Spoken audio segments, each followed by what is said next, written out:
Sean Brown booted from the ballot in the 2nd Congressional District race. Thanks for joining us. I'm Janet Roach. And I'm David Allen. A judge in Richmond made that ruling today in a lawsuit alleging members of Congressman Scott Taylor's campaign staff forged signatures to get Brown on the ballot. 13 News Now reporter Stephen Graves is in Richmond with more from today's hearing.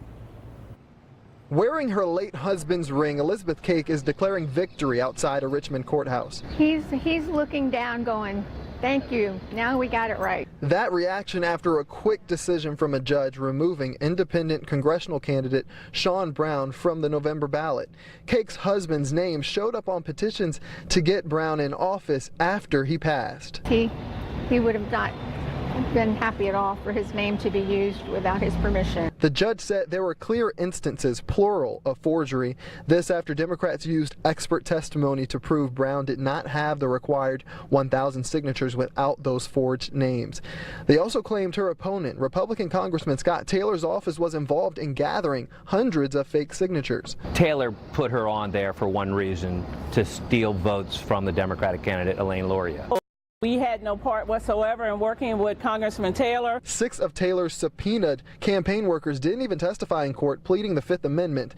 The judge also weighed the fact that home addresses on Brown's petitions were false. Brown claims at least one was a mistake. It was a typo error with the address on Campus Drive. Still, she plans to appeal this ruling. So, you know, I'm asking for your vote. We got one more hurdle. We got to go to the Virginia Supreme Court. So what does this ruling mean in the bigger picture of elections in Virginia? You'll hear that response from the lawyer for the Democratic Party coming up later on 13 News Now at 6. Reporting in Richmond, Stephen Graves, 13 News Now. A pretty dramatic event. That's how political analyst Quentin Kidd is describing the judge's decision to keep Sean Brown off the ballot. It's rare for something like that to happen, he says. And while a special prosecutor is still investigating, today's ruling does not reflect well on Scott Taylor. If Scott Taylor loses this election, it'll be a loss of his own making.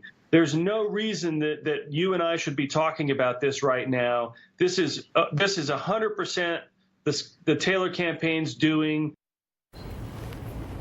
And Kidd adds, don't be surprised that Sean Brown wants to appeal today's decision. Unfortunately for Sean Brown, she's a victim here as well. She didn't ask the Taylor campaign, as far as I know, to go collect signatures for her. She was collecting signatures on her own, and her campaign argues that they would have had enough signatures anyway to get her name on the ballot. And so she may very well appeal this. It wouldn't surprise me at all.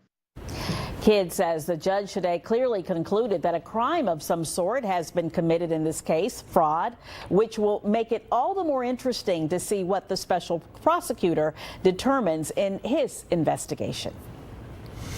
All right, it's a beautiful but hot day here. All right, but things are